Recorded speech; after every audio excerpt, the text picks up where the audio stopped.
नमस्कार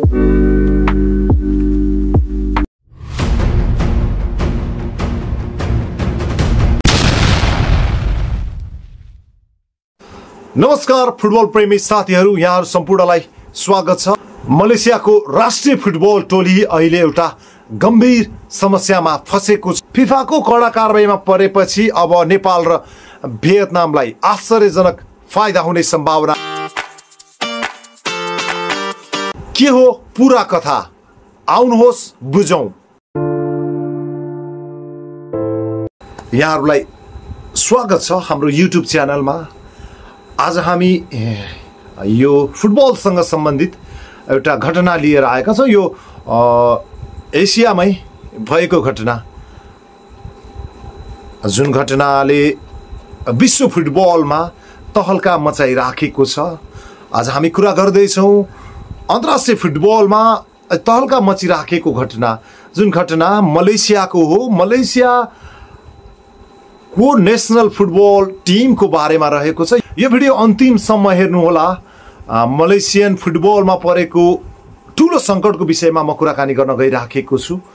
फिफाले 7 जना विदेशी खेलाडीहरू जसलाई नक्कली कागजात मार्फत राष्ट्रिय टोलीमा राखेर खेलाएको आरोपमा मलेसियाको फुटबल फेडरेसनलाई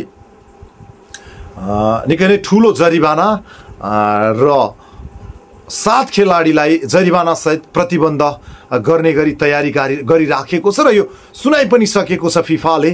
यद्यपि यसको अन्तिम निर्णय भने आउन बाँकी नै छ। उक्त खेलाडीहरूलाई 10 दिनको अपिल गर्ने समय पनि दिएको छ। उक्त समयसम्ममा 7 खेलाडी र मलेसियन फुटबल फेडरेसनले फिफामा यो जुन घटनाको विरुद्धमा अपिल गर्न पाउने अधिकार रहेको छ। 10 दिनभित्र यदि अपिल नगरेको खण्डमा फिफाले थप कारबाही अगाडि बढाउने प्रक्रिया थालेको छ।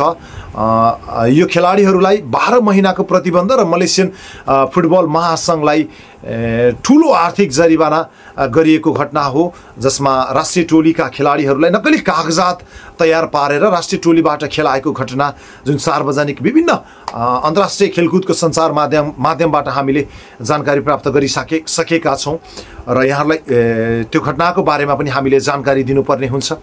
अहिले मलेसियाले खेलेको एएफसी एसियन कप, जुन भर्खरै केही समय अगाडि नेपालले पनि खेलेको थियो र 2-0 ले पराजित भएको थियो। यसै गरी भियतनामले पनि खेलेको थियो र भियतनामलाई पनि 4-0 ले पराजित गरेको थियो।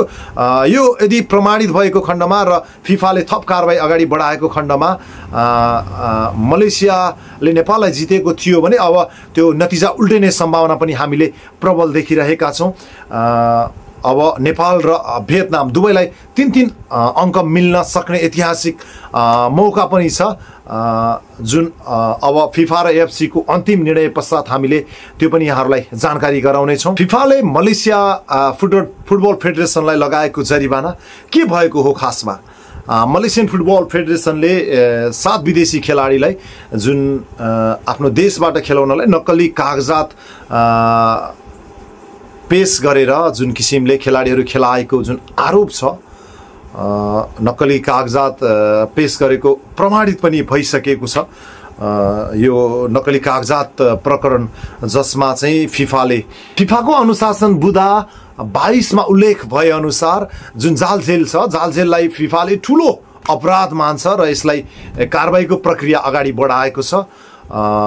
यसै गरी फिफा अनुशासन कमिटीले खेलाडीहरूलाई 12 महिनाको प्रतिबन्ध लगाएको छ। यसै गरी मलेसियन फेडरेसनलाई पनि आर्थिक जरिवाना गराइराखेको छ।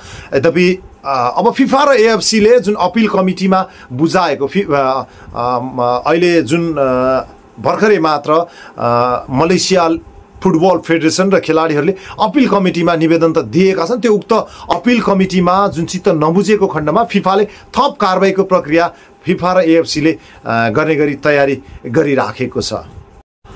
अब यो घटना के हुन्छ त? अब यहाँहरूलाई पक्कै पनि जानकारी लिन मन छ। यो घटना फिफाले appeal committee Malaysian football federation र ती खेलाडीहरूलाई 10 दिनको लागि अपिल गर्ने म्याद पनि दिएको छ। उक्त अवधिभित्र ती खेलाडी र फेडरेसनले अपील चित्तबुद्धो कारण देखाएर अपील गरेको खण्डमा यद्यपि फिफा र एएफसीलाई चित्त बुझेको खण्डमा उक्त कारबाही नै हुन्छ अथवा चित्त नबुझेको खण्डमा त्योभन्दा बढी कारबाही पनि हुन सक्ने र फिफाले प्रतिबन्ध पनि लाउन सक्ने किसिमको चाहिँ तयारी गरिराखेको छ र खेलाडीहरूलाई अधिकांश खेलाडीहरूलाई करिब कम्तीमा पनि 1 वर्षभन्दा माथि ब्यान गरेको छ र आर्थिक जरिवाना पनि गरेको छ। यो विषयमा फिफा र एएफसी कडा रूपमा लागिरहेको छ। फिफा र एएफसीले अहिले जुन खेलिराखेको जुन खेलहरू छ एएफसी एसियन कपको छनौट खेलमा पनि प्रतिबन्ध लगाउने गरी तयारी गरिराखेको छ। यद्यपि अपिल कमिटीको निर्णय के आउँछ त्यसको भने हामीले प्रतीक्षा गर्नुपर्ने हुन्छ। अब नेपाल र भियतनामको लागि आशा पनि पलाएको छ। यद्यपि अब चासोको कुरा के छ भने नेपाल र भियतनाम जसलाई मलेसियाले पराजित गरेको थियो, मलेसियाले नेपाललाई पहिलो खेलमा 2-0 ले पराजित गरेको थियो भने भियतनामलाई 4-0 ले पराजित गरेको थियो। अब यो प्रमाणित भएमा थप कारबाही भएमा यो नतिजा उल्टिन सक्नेछ। यद्यपि नेपाल र भियतनामलाई 3-3 अङ्क समेत प्राप्त गर्नेछन् र 3-0 को गोल लिडले पनि विजेता घोषणा गरिनेछ। यसैगरी यो 3-3 अङ्क प्राप्त गरिसके पछाडि चाहिँ नेपाल र भियतनामको लागि एएफसी एसियन कपको ढोका खोल्नको लागि चाहिँ अर्को एउटा स्टेप हुनेछ। यद्यपि अङ्क जोडेर यद्यपि मलेसियालाई ब्यान्ड भएको खण्डमा अन्य देशहरूलाई पराजित गरेको खण्डमा एसिया कपमा छनौट हुने सम्भावना पनि प्रबल हुनेछ।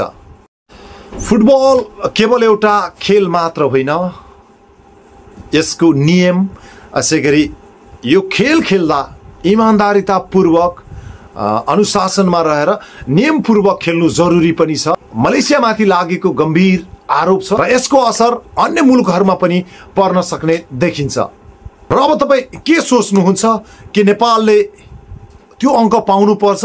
तपाईँको आफ्नो विचार कमेन्ट बक्समा लेख्नुहोला र यो भिडियो मन परेमा लाइक, कमेन्ट र सेयर गर्न नभुल्नुहोला।